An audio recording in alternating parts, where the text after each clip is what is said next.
ถ้าเราบอกให้ว่าสิ่งของที่จำเป็นต้องใช้ก็เราก็เน้นเรื่องยารักษาโรคครับครับผมเรื่องเครื่องที่จะต้องไปทำความสะอาดอย่างเนี้ยครับเป็นสิ่งที่จำเป็นครับผมครับซึ่งตอนนี้ก็ท่านอาจารย์เจ้าคุณพระโกษัยเจติยาลักษณ์นะครับรองเจ้าคณะจังหวัดแพร่นะครับเจ้าอาวาสวัดพระธาตุช่อแฮครับกล่าวนิมนต์นมัสการครับท่านอาจารย์เจ้าคุณครับผมโชว์หน่อยครับเห็นหรือยังเนี่ยเห็นแวบๆเมื่อกี้เดี๋ยวก็คงจะอาจารย์ดวงทิพย์หายไปนะ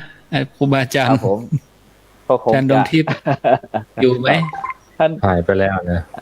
ไปที่ท่านอาจารย์มหาบุญเลิศครับเปรี้ยวปากแล้วครับท่านอาจารย์มหาบุญเลิศครับผมอาจารย์อยากจะเชิญชวนให้คณะศรัทธาญาติโยมมีส่วนร่วมในการช่วยอะไรช่วยพี่น้องที่กระทบภัยน้ำท่วมตรงนี้อย่างไรบ้างครับอาจารย์ข้านิมนต์ครับผมถ้าทา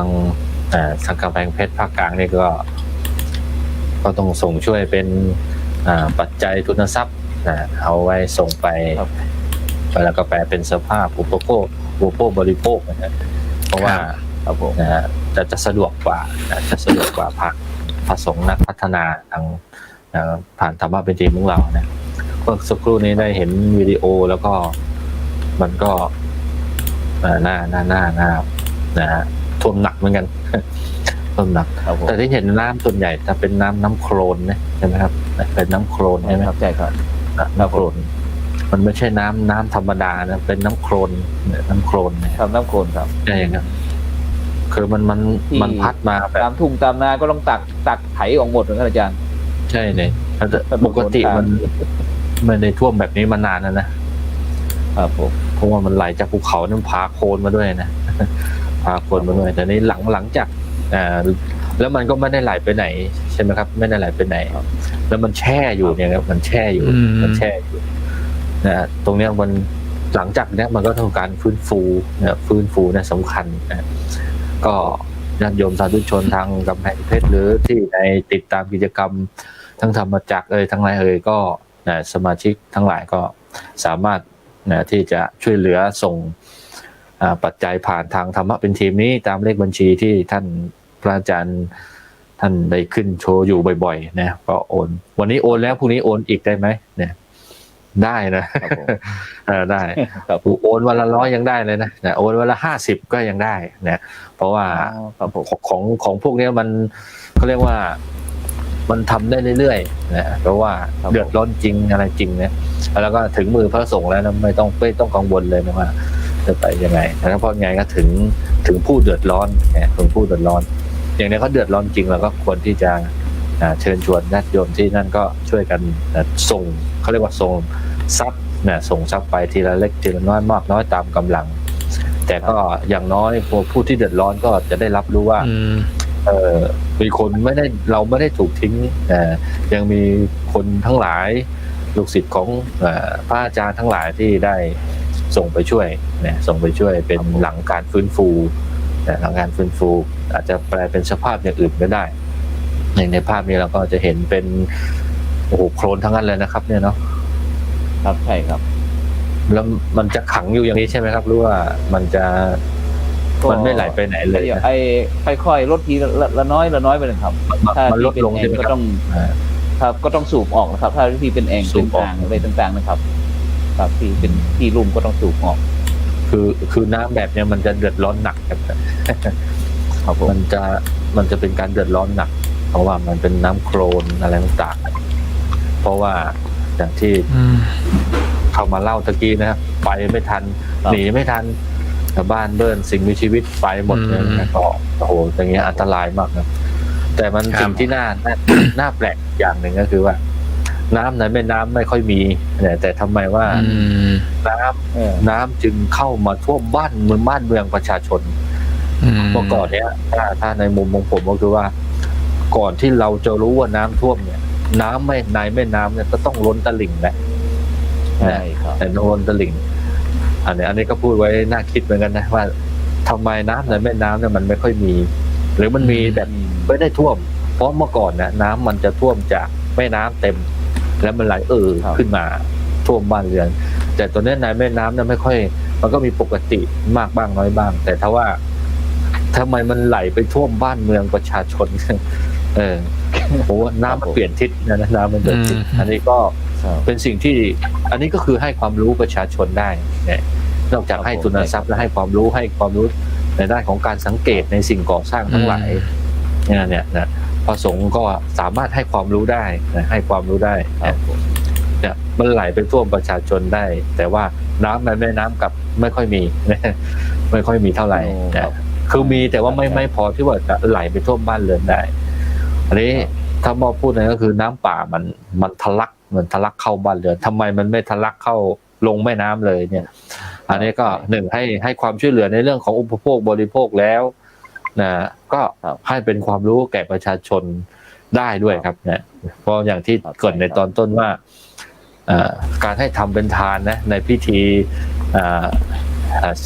ที่เราทำบนพิธีกันนะสัพพะทานังธรรมะชานังทินาติเนี่ยให้ทำเป็นทานหรือให้ปัญญาเป็นทานย่อมชนะการให้ทั้งปวงเนี่ยก็เราก็จะก้าวไปสู่ความรู้ให้กับญาติโยมสาธุชนแต่พระเราก็เป็นแกนนำตรงนี้ได้ครับแต่ว่าเราต้องทำเป็นทีมครับเนี่ยทำงานไม่ได้ต้องทำเป็นทีมครับก็มุมมองก็ประมาณนี้ก่อนครับนะครับผมอาจารย์ดร.นทีวิทย์ครับเมื่อกี้แวบๆเห็นท่านอาจารย์เจ้าคุณโกสัยครับผมท่านเหมือนติดภารกิจนำปฏิบัติอะไรสักอย่างนะครับ แต่ท่านเข้ามานะท่านเข้ามาอยู่ตรงนี้แหละแต่ว่าท่านอาจจะไม่สะดวกครับครับผมครับ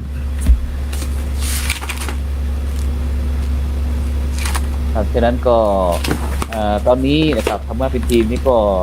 โดยเฉพาะกับร่วมกับคลื่นสีขาวนะครับทั้งมูลนิธิพระบรมธาตุดอยสุเทพนะครับคณะกรรมการโครงการหมู่บ้านรักษาศีล 5 หนเหนือนะครับคณะกรรมการสาธารณสงเคราะห์หนเหนือนะครับคณะธรรมะเป็นทีมนะครับกลุ่มสังฆพัฒนาเพื่อประชาชนแล้วก็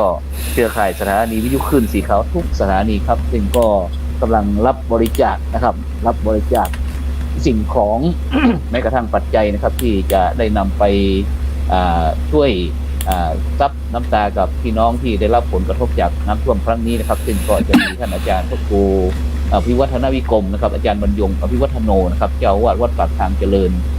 อำเภอดอยหล่อจังหวัดเชียงใหม่นะครับพร้อมกับคณะทีมงานเป็นทีมด้วยนะครับพร้อมทั้งคลื่นสีขาวด้วยครับก็จะเดินทางไปนะครับฉะนั้นอาจารย์พระครูอภิวัฒนวิกรมครับนิมนต์ครับนิมนต์เชิญชวนคณะสัตยาญาติโยมหน่อยครับผม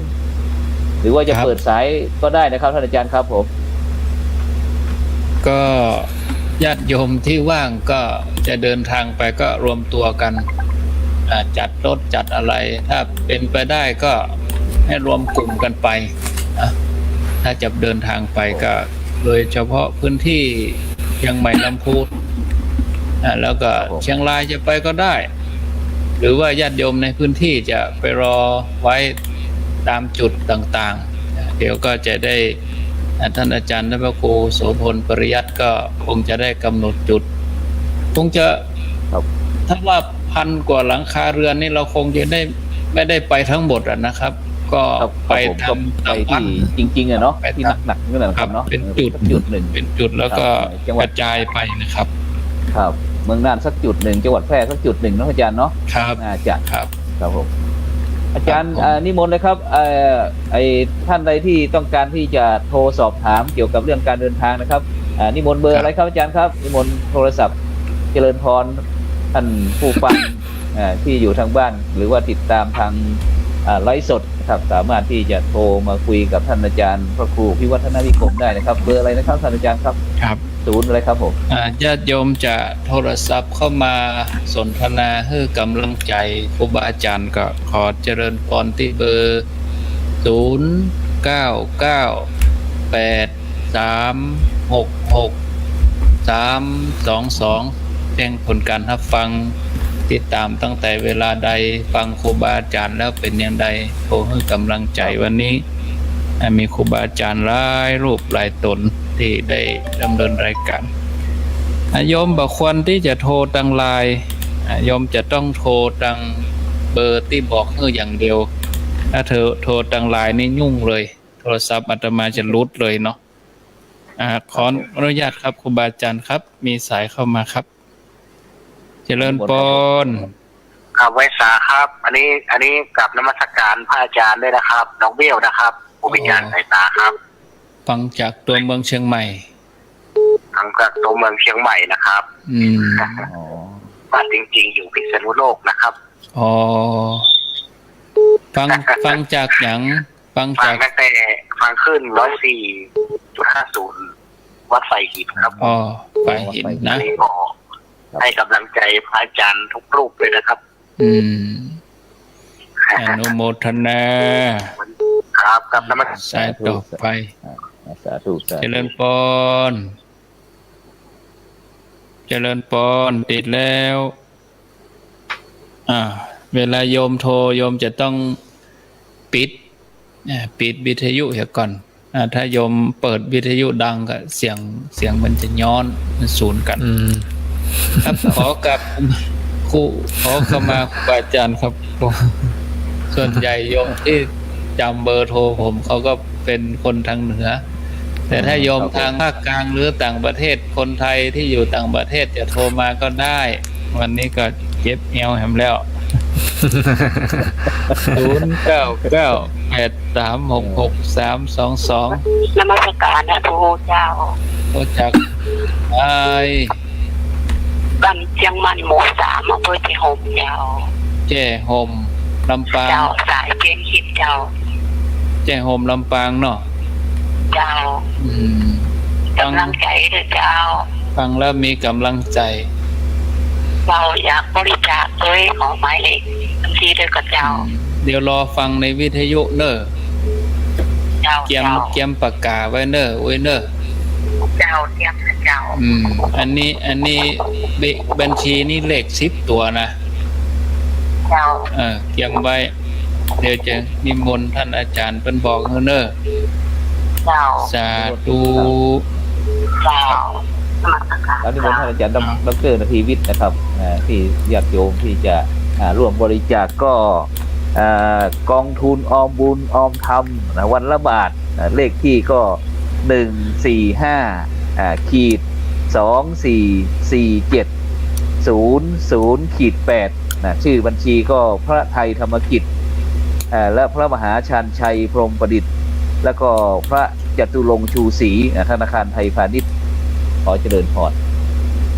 ครับขออนุญาตครับ ครับผม รับสายเจริญปน กราบนมัสการค่ะพระมครูคะ ยมพิสมัยก็ ค่ะขอมาให้กำลังใจพระอาจารย์ทุกท่านเลย เพราะว่ามีทั้งภาคกลางเนาะแล้วก็ภาคเหนือ เลยขออนุญาตพูดภาษากลาง ได้ไม่เป็นยัง เดี๋ยวอาจารย์มหาวุฒิจะได้ แต่สองทุ่ม อาจารย์บุญรอดเดี๋ยวได้ฟังด้วย ครับ กราบขอบคุณค่ะ สาธุ ชื่นใจแล้วได้คุยกับพระครู แม่ริมครับท่านพระครูโสุพลครับยมพิสมัย ครับ นี่ ผม อยู่แม่ริม ครับคุณโยมที่สมัยวัฒนธรรมก่อน สายต่อไป เจริญปน ชาบาสาเจ้าประตูนพระองค์เลยเจ้า รู้จักดังได้ จากมันปินเจ้าแม่เจติลาเจ้า มันปินดอกคำใต้เนาะ เจ้าคำใต้เจ้า ดอกคำใต้พะเยาฟังคลื่นไหนแม่สถานีไหน ฟังสถานีไหน ฟังสถานีของดารุณีนะเจ้าคนรักพะเยาเจ้า คนรักพะเยา เจ้า กลุ่มรับพะเยา ทางกษัตริย์เจดีย์เลยเจ้า วันนี้ก็หลากหลายนะโยมเนาะฟังคำหลากหลาย กราบไหว้สาด้วยเจ้า โม ตั ท ว นา องค์เจ้า สาธุ0998366322เจริญพร ไหว้สาฐานพระพุทธเจ้า มาจากที่ไหน จากแม่สลัดเจซ้อนเจ้า แจ้ช่อนลำปาง เจ้า เมืองปานเมืองปานลำปาง ฟังจำก็ที่ตนวะเนี่ยเป็นมาอู้กัน โดนทั้งสามโซนมา3 โซนที่โซนแรก เป็นอยู่ที่ไหนพ่อฮะคุณเจ้า ๆอยู่ใน โบ๊ทจำมาได้เจ้า จำชื่อได้ก็ จำชื่อมาได้เจ้า จำชื่อก็บ่ได้ เจ้า เป็นยังเตือนหน้าก็ฟังกันแถมแม่ฟังแล้วรู้สึกจะได้พ่องพระงานด้านนี้ การทำงานนี่ก็ดีแล้วเจ้าถูกต้องนี่เราเจ้า ในมุมมองของโยมอ่ะ มุมมองของคฤหัสถ์อืมแม่จะไปเปิดวิทยุดังกะมันศูนย์กันอ่ะต้องปิดวิทยุเหรอรู้ได้ละสายใหม่ครูบาอาจารย์จะสนทนาโยมก็ได้นะครับ บุญเลยจะสอบถามอะไรก็ได้นะ พระเจ้าท่านเขาจากที่ไหน หลายจุดว่าแฉหลายจุดหลายองค์ทุกหมู่ทุกองค์อุ้ยอายุเท่าไร นี่อยู่ลีเจ้า อยู่ที่ไหนก็ อำเภอลี อำเภอลี เพอรี่โอ้ละปูน ลีลำปูน อายุเท่าไรยาย 86เจ้า 86 โอ้โห เจ้า ยังบุก แฟนครับ สวเลยเนี่ยเป็นสว อืม แม่ฟังแล้วเป็นอย่างใดพ่องฟังครูบาอา ฟัง จารย์ เข้าใจดีหวานมีสาระหยุดมีสาระ ฟังท่านพระครูติดเล็กดีกว่านะเจ้าท่านพระครู วันนี้เป็นพิเศษหน่อยวันเนี้ย เจ้า มีหลายๆตนโมทนาเนอะยายฟังธรรมไปสายต่อไป ก็รับอีก 2-3 สายเนาะบาจันครับเจริญพร ถ้าไปตาด้าท่านพระครู นี่โทษจากทางใด โตจากบ้านไหนวังเหนือจังหวัดลำปาง ทางเหนือลำปาง ในแก้ววันนา อ๋อแม่แก้วอายุเท่าใดแม่แก้ว อายุ60แล้วเจ้า 60 ปีนี่กะ เจ้า ขึ้นทะเบียนล่ะ ขึ้นแล้วเจ้า โมทนาเด้อแม่แก้วมีกำลังใจ เจ้าอันอย่างก็ทำมาพูดจันอย่างนี้ดีก็ได้เห็นความบุญกุศลเลย เออ เจ้า ถึงแม่เฮาได้ไปเฮาอยู่บ้านเฮาก็ส่งกำลังใจยกมือสิ เจ้าส่งกำลังใจเหมือนที่ว่าถ้ามันประจำนี่ก็จะไปมีกันนะยกเตียนนะจันนัดแล้วเรียบร้อยแล้ว โอกาสหน้าเนาะ เจ้า สาธุได้ต่อไปเจริญพรเจริญพร ว่าสาเจ้า ออกจากทางใด มาจากเจ้าโฮมเจ้า แจ้โฮมลำปาง เจ้าพันในกาในในตาเจ้าท่านอาจารย์เจ้าขาเลี้ยงลงไปเนาะมันซีนะเจ้า อ๋อว่าเร็วล่ำเดี๋ยวถ้าพระครูสุพลจะซ้ำ ได้ เดี๋ยวฟังในวิทยุเนอะแม่เนอะ เจ้ากำลังใจนะเจ้า เตรียมประกาศเนอะเดี๋ยวจะนิมนต์เพิ่นบอกเลข เจ้า เจ๊บอกเลขอย่างนะเลขบัญชีนะอ่ะเจริญพ ท่านอาจาร ร ย์ด็อกเตอร์ เจ้า สายสุดท้ายโทษจากที่ไหน คุยคุยกับผมก็ได้อาจารย์ครับ ได้รอยายอ้วนกัน น้องเลยหรอ ไม่รอเจ้า คนโดยรอ เจ้า ฟังตั้งแต่กี่โมงแล้ว ก็ฟังตั้งแต่8 โมงแล้วเจ้า โยมต้องพูดภาคกลางนะโยมนะโยม พูดก็ได้ ต้อ นะ งการท่านอาจารย์มหาบุญเลิศโยมกินข้าวนึ่งเหรอ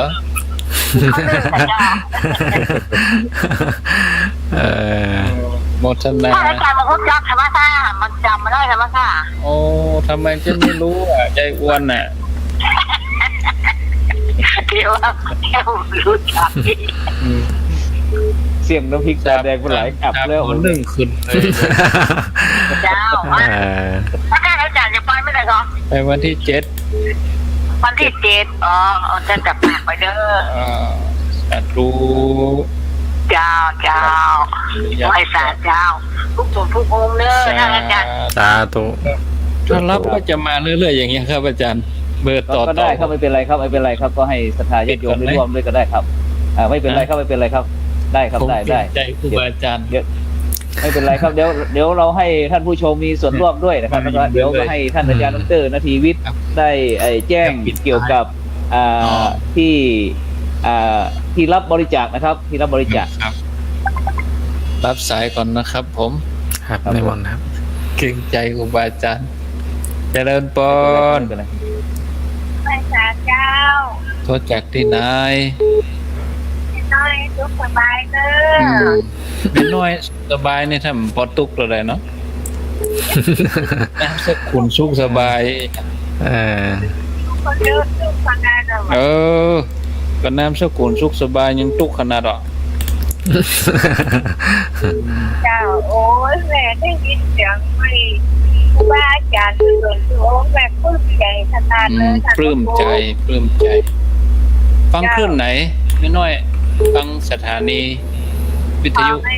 คนน้อยสุวรรณเจ้า อ๋อแม่ขจารย์โมเดิร์นกะ เจ้า แม่ขจารย์โมเดิร์นเรดิโอ เจ้า เบียงเป่าๆเนาะชัดเจนก่อนชัดเจนดีกว่าไม่น้อย เจ้า ไม่น้อยเล่น Facebook อย่างก่อน จะบอก เล่น Facebook อย่างก่อน เป็นอย่างจ้าง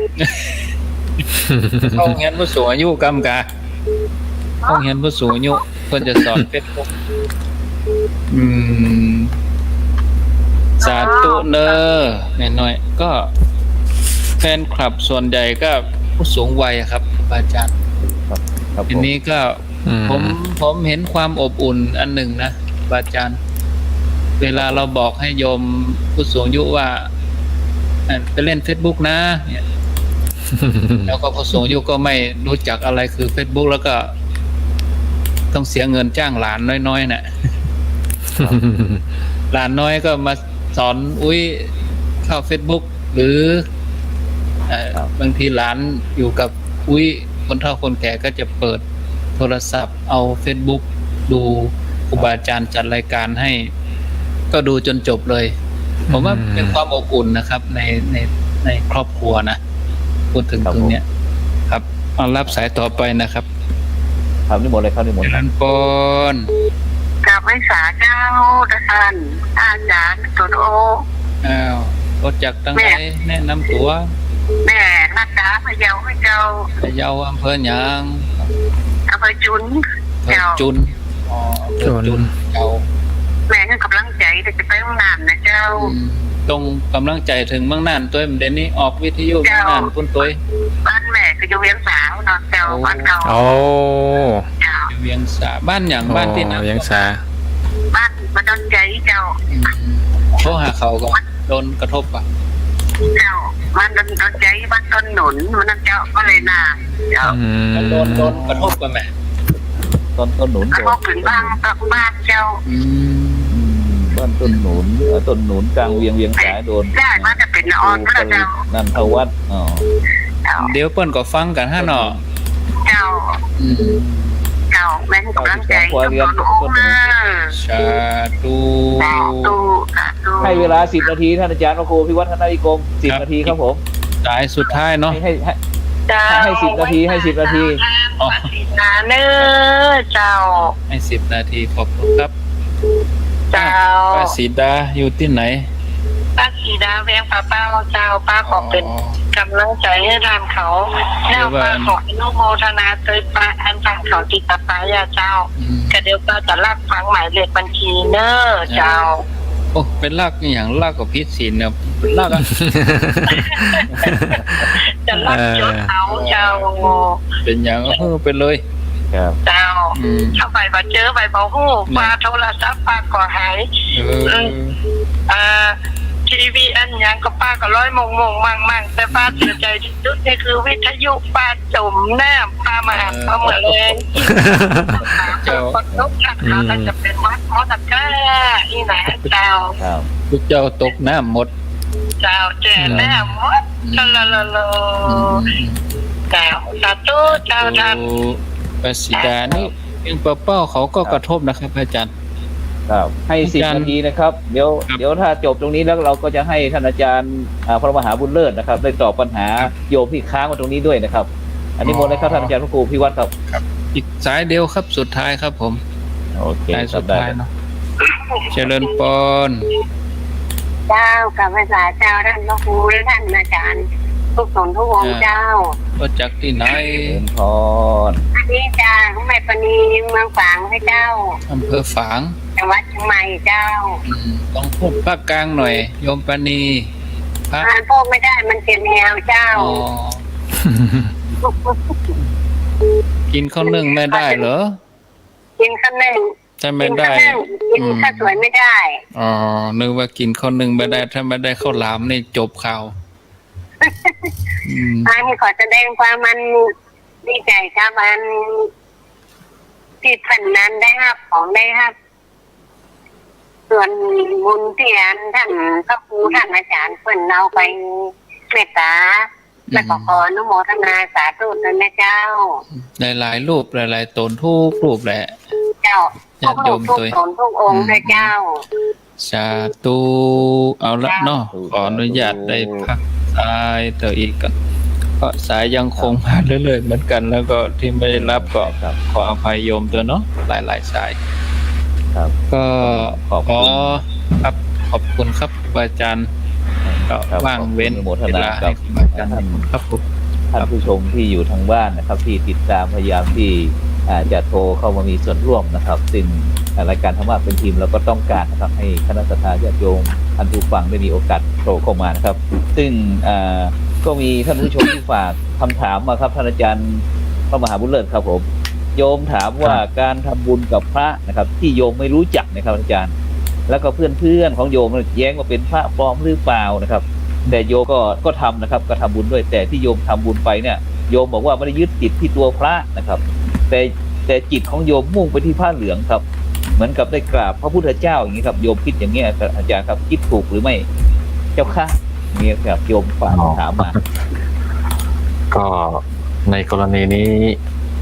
ทำบุญกับพระเริ่มต้นก่อนว่า ไม่รู้จัก ครับผมที่ไม่รู้จักเลยครับ เขาว่าไม่รู้ เลย ไม่รู้จักเลย ก็คือหนึ่งไม่รู้จักชื่อ ไม่รู้จักว่าอยู่วัดไหนนะครับ แต่ว่ามองเห็นว่าเป็นพระสงฆ์รูปหนึ่งนะครับที่มาบิณฑบาตหรืออะไรต่างๆหรือทำบุญสิ่งต่างๆไป ถ้ามองอีกมุมหนึงก็คือยิ่งไม่รู้จักแล้วสามารถที่จะตัดสินใจทำบุญไปได้เนี่ยก็ถือว่ามีอานิสงส์ที่มากที่มากอยู่เหมือนกันเพราะเป็นการตัดสินใจที่ยากอยู่นะเพราะฉะนั้นมาต่อที่ความคำถามที่ว่าไม่ได้คิดว่าเป็นพระปลอมหรือว่าพระอะไรแต่จิตมุ่งไปที่พระเหลืองอันนี้ครับผมบุญกุศลก็ยิ่งมากขึ้นไปเป็นอีกเท่าหนึ่งครับเนี่ยเพราะจิตไม่ได้ไปติดอยู่กับบุคคล แต่ไปอยู่ที่ผ้าเหลืองอันนี้ถือว่าการคิดแบบนี้ถือว่าโยนิโสมนสิการในการทำบุญมากครับโยนิโสมนสิการทำบุญมากเลยว่าเนี่ยบางคนอาจจะติดที่พระพระปลอมติดคำว่าติดพระกับมันพระปลอมรู้ว่าพระอยู่วัดไหนมันเดี๋ยวนี้มันจะมีคำว่าพระวัดนี้ไม่ทำผมจีวรจีนี้ไม่ทำอะไรเงี้ยมันจะมีติดอยู่อย่างนั้นอยู่ แต่ถ้าความคิดของคำถามของคุณโยมท่านนี้ก็ถือว่าเป็นความคิดที่เป็นโยนิโสมนสิการเขาเรียกว่าได้ยากสองต่อเหมือนการตัดสินใจที่ยากอยู่แล้วก็การฝึกจิตที่เป็นด้วยนะการฝึกจิตที่คิดแบบมีปัญญานั่นก็คือหนึ่งตัดสินใจว่าองค์นี้ไม่รู้จักแต่ตัดสินใจสามารถทำได้เนี่ยมันยากตรงนี้ด้วยนะเนี่ยแล้วก็ข้อที่สองก็คือไม่ได้ติดว่าเขาจะเป็นพระปลอมหรือพระจริงไม่ได้ดูที่ตัวนั้นแต่ไปฝึกจิตที่แค่ผ้าเหลืองพอแล้วคิดถึงผ้าเหลืองแล้วก็คิดถึงพระพุทธเจ้าเป็นอารมณ์อย่างนี้ถือว่าเป็นเขาเรียกว่าสามารถเป็นกรรมฐานหรือว่าคิดได้ถูกต้อง ในบุญมากก่อนนะในบุญมากตามวิถีของการคิดทีละขั้นจนถึงมาขั้นสุดท้ายเนี่ยนะเพราะว่ามันเป็นเพื่อคือทำบุญแบบหลุดพ้นน่ะแต่อย่างเนี้ยนะก็เรียกว่าทำบุญแบบหลุดพ้นไม่คิดต่อแล้วว่า ท่านจะเอาไปทำอะไรหรือไม่ทำอะไร หรือว่าท่านจะใช้ของเราไหมเนี่ยไม่คิดต่อแล้วคือมันขาดตรงนั้นเลยเขาเรียกว่าคิดอย่างที่คุณโยมถามมาเนี่ยถือว่าได้บุญมากและถูกต้องด้วยนะครับผมครับขออนุญาตเสริมนิดนึงครับที่ครับอันนี้โยมเขียนถามมาในอินบ็อกซ์นะครับอาจารย์ก็ญาติโยมผู้ฟังอยู่ทางบ้านนะสงสัยเรื่องอะไรก็สามารถเขียนมาเหมือนโยมท่านนี้ได้นะทีนี้ขอเสริมผ่านมุมมองตัวเองบ้างนะที่อาจารย์บุญเลิศท่านกล่าวมาเมื่อสักครู่นะครับอาจารย์พระครูนะก็ถูกนะครับถูกนะเป็นอานิสงส์ใหญ่แต่ผมจะอีกมุมมองหนึ่งก็คือว่าถ้าเราใช้ปัญญาพิจารณาเนี่ยนะครับคือบุญเนี่ยมันจะมีอานิสงส์มากนะครับ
ข้าวไปเนี่ย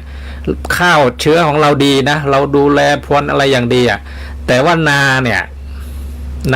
มันไม่สมบูรณ์มันมีองค์ประกอบอะไรบางอย่างที่มันทำให้ข้าวมันไม่เจริญเติบโตเงี้ยมันก็มีส่วนนะอาจารย์นะนะครับอันนี้ผมฝากมุมมองไว้เนาะแต่ว่าแต่สอดคล้องก็คืออาจารย์บุญเลิศนะถูกแล้วล่ะก็คือต้องมีปัญญาในการพิจารณาด้วยนะครับอาจารย์ครับครับผมครับก่อนที่จะเปิดโอกาสให้คณะครูบาอาจารย์ผู้ร่วมรายการของเรานะครับได้ประชาสัมพันธ์ข่าวหรือว่ากิจกรรมที่กระทำนะครับอาจารย์ครับอยากจะให้อาจารย์ดร.นาทีวิทย์ครับได้ช่วยบอกให้ญาติโยมนะครับเกี่ยวกับเรื่องศูนย์ที่รับบริจาคครับบัญชีครับผมอ๋อครับก็บัญชีที่บริจาคเนี่ยก็สั้นๆนะครับอาจารย์ตามนี้เลยนะก็บัญชีธนาคารไทยพาณิชย์ธนาคารไทยพาณิชย์เลขที่บัญชี145-244-700-8อันนี้เป็นแบบง่ายๆสั้นๆนะอย่างนี้ก็ถึงนะโยมโอนมาตามนี้เลยนะไทยพาณิชย์145-244-700-8ครับเป็นบัญชีธนาคารออมบุญออมธรรมวันละบาทครับซึ่งเป็นบัญชีที่คณะทำเป็นทีมได้ตั้งขึ้นนะครับเพื่อเป็นทุนในการเผยแผ่ธรรมะแล้วก็ช่วยเหลือผู้ประสบทุกข์ได้ยากครับอาจารย์ครับผมอาจารย์ดร.นาทีวิทย์ครับหลังจากที่เราจัดธรรมะทอล์กพิเศษวันนี้แล้วนะครับถ้าท่านผู้ชมหรือว่าท่านผู้ฟังที่จะติดตามทางธรรมะเป็นทีมเราเนี่ยครับจะมีตารางกำหนดรายวันไหนเวลาไหนต้องอีกไหมครับหลังจากนี้ก็ท่านผู้ฟังสามารถรับฟังรายการธรรมสากฉานะโดยทำเป็นทีมได้นะเป็นประจำทุกวันก็คือวันพระวันพุธวันศุกร์แล้วก็วันอาทิตย์นะเวลา20 ทุ่มเป็นต้นไปนะก็เวลาเดียววันนี้เลยนะก็ผู้ฟังก็สามารถสนับสนุนให้กำลังใจครูบาอาจารย์ได้นะด้วยการมี2อย่างก็คือ1กดไลค์กดแชร์กดติดตามแล้วก็แชร์ไปเยอะๆนะเป็นการให้ถวายกำลังใจให้คนได้รู้ธรรมะเยอะๆเพิ่มขึ้นอันนี้เป็นประเด็นแรกประเด็นที่2ก็คือร่วมบุญออมบุญออมธรรมวันละบาทได้นะอย่างที่ก็คือออมบุญออมธรรมวันละบาทเนี่ยง่ายๆนะ ก็ถวาย ครับ เก็บใส่กระปุกไว้ครับพระอาจารย์มีกระปุกเล็กๆนะครับ ผม ใส่หยอดวันละบาทวันละบาทครับไม่ต้องมากครับหยอดวันละบาทวันละบาทถ้าเมื่อเราสั่งสมได้มากแล้วก็สามารถมาโอนถวายคณะทำเป็นทีมได้นะที่บัญชีดังกล่าวเนี่ยเราก็จะไปทำกิจกรรมสาธารณสงเคราะห์เหมือนกับที่เราทำตอนนี้ครับอาจารย์ ครับ ครับ ผมครับผม ครับ ผมจากนั้นก็หลังจากวันพุธที่2กันยายนนี้ก็ต่อไปก็จะเป็นวันศุกร์นะครับวันศุกร์ที่ ครับ 4กันยายนนะครับแล้ว ครั ก็ บ วันอาทิตย์ที่6กันยายนนะครับแล้วก็ อืม จะเป็นวันที่9นะครับวันพุธที่9กันยายนนะครับพฤหัสบดีที่10กันยายนนะครับวันศุกร์ที่11กันยายนนะครับเฉพาะเดือนกันยายนนะครับวันอาทิตย์ที่13นะครับพุธที่16วันพฤหัสที่17นะครับวันศุกร์ที่18วันอาทิตย์ที่20นะครับวันพุธที่23นะครับแล้วก็วันศุกร์ที่25วันอาทิตย์ที่17แล้วก็วันพุธที่30นะครับนี่ตารางวันที่ของเดือนกันยายนนะครับ ครับ ฉะนั้นก็เริ่มเวลาตั้งแต่2 ทุ่มเป็นต้นไปนะอาจารย์เนาะ ต้องต้นเป็นต้นไปครับ ประมาณ4 ทุ่มเนาะอย่างวันนี้ก็เช่นเดียวกันเราได้ดำเนินรายการทอล์กพิเศษนะครับเพื่อที่ ครับ จะได้นำสิ่งของต่างๆนะครับไปร่วมบริจาคช่วยเหลือผู้ประสบอุทกภัยน้ำท่วมนะครับที่จังหวัดน่านแล้วก็จังหวัดแพร่นะครับซึ่งเป็นจุดซึ่งก็จะได้รับความเมตตาจากวิทยุคลื่นสีขาวนะครับเมื่อกี้ได้ยินบอกว่ามีการถ่ายทอดที่คนรักพะเยาด้วยนะครับคนรักพะเยาด้วยนะครับฉะนั้นก็ขอธรรมสวัสดีกับบรรดาท่านผู้ฟังทุกท่านนะครับทุกคลื่นนะครับทุกคลื่นที่ทำการถ่ายทอดเสียงไม่ว่าจะเป็นคลื่น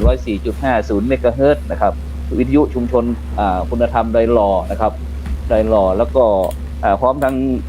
วัดฝายหินนะครับคลื่น 104.50 เมกะเฮิรตซ์นะครับคลื่น 96 นะครับ.00 วัดพระธาตุดอยสุเทพนะครับ9คลื่น 91 นะครับ.50 วิทยุชุมชนคนนาน้อยนะครับอำเภอนาน้อยจังหวัดน่านนะครับคลื่น 92 นะครับ.50 นะครับสีคำเรดิโออำเภอเวียงสานะครับเสียงใสเรดิโออำเภอท่าวังผาจังหวัดน่านนะครับ 104.50 นะครับวิทยุชุมชนคนเมืองน่านอำเภอภูเพียงจังหวัดน่านนะครับพร้อมทั้งคนรักพะเยานะครับที่ได้ทำการถ่ายทอดเสียงของเรานะครับก็หวังว่าในโอกาสต่อไปครับธรรมะเป็นทีมก็คงจะได้รับความร่วมมือจากทางคลื่นสีขาวนะครับวิทยุชุมชนต่างๆนะครับได้ช่วยกันถ่ายทอดเพื่อที่จะได้ทำอย่างที่ท่านอาจารย์ดร.นาทีวิทย์นะครับว่าเรามีกิจกรรมนะครับที่จะไปทั่วประเทศนะครับอาจารย์นะครับซึ่งตอนนี้ก็มีคณะครูบาอาจารย์พระวิทยากรของเราต่างก็พยายามจะเข้ามานะครับอาจารย์ครับคณะศรัทธาญาติโยมก็พยายามคณะพระอาจารย์ก็เข้าพยายามนะครับซึ่งตรงนี้ครับอาจารย์ครับในอนาคตนะครับธรรมะเป็นทีมของเราช่องธรรมะเป็นทีมก็คงจะเป็นทางเลือกอีกทางหนึ่งนะครับฉะนั้นก่อนที่จะจบรายการครับนิมนต์คณะครูบาอาจารย์ของเราครับได้ช่วยประชาสัมพันธ์งานของคณะครูบาอาจารย์แต่ละรูปครับว่าจะมีงานอะไรเชิญชวนศรัทธาญาติโยมให้ครับนิมนต์ครับทางท่านอาจารย์มหาบุญเลิศมหาวิโรครับผมวัดบรมธาตุวัดบรมธาตุศรีชุมนะครับนครชุมกำแพงเพชรมีอะไรบ้างครับอาจารย์ครับกิจกรรมครับที่อาจารย์จะทำครับนิมนต์ครับในช่วงนี้กิจกรรมที่กิจกรรมประจำก็จะมีการมาทำทุกวันอาทิตย์ทุกวันอาทิตย์เวลาครับอาจารย์16 นาฬิกา18 นาฬิกาถึง 19 นาฬิกาแต่จริงก็เกินนั่นแหละนะแต่ตั้งเป็นเวลาไว้แล้วก็บุญประเพณีในช่วงนี้อีกเขาเรียกว่าบุญกล้วยไข่เหมือนกำแพงบุญกล้วยไข่เหมือนกำแพงมากำแพงต้องกินกล้วยไข่กล้วยไข่เจอนาทีวิทย์คืนน้ำลายเลยช่วงเทศกาลตัวนี้กำลังจะมี2 อย่างนะครับเกี่ยวกับเรื่องกินอย่างเดียวหนึ่งกล้วยสัตว์ไทยกล้วยไข่เหมือนกำแพงจะเป็นบุญประเพณีที่เป็นทำบุญกันเป็นประเพณีทำบุญกันใหญ่อยู่นะแล้วก็ประเพณีกินแก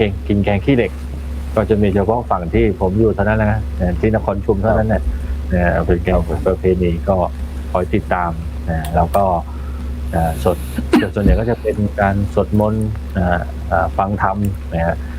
เช่นทำบทรีวิวอะไรครับทุกวันพฤหัสศุกร์เสาร์เวลา 20:30 เป็นต้นไปก็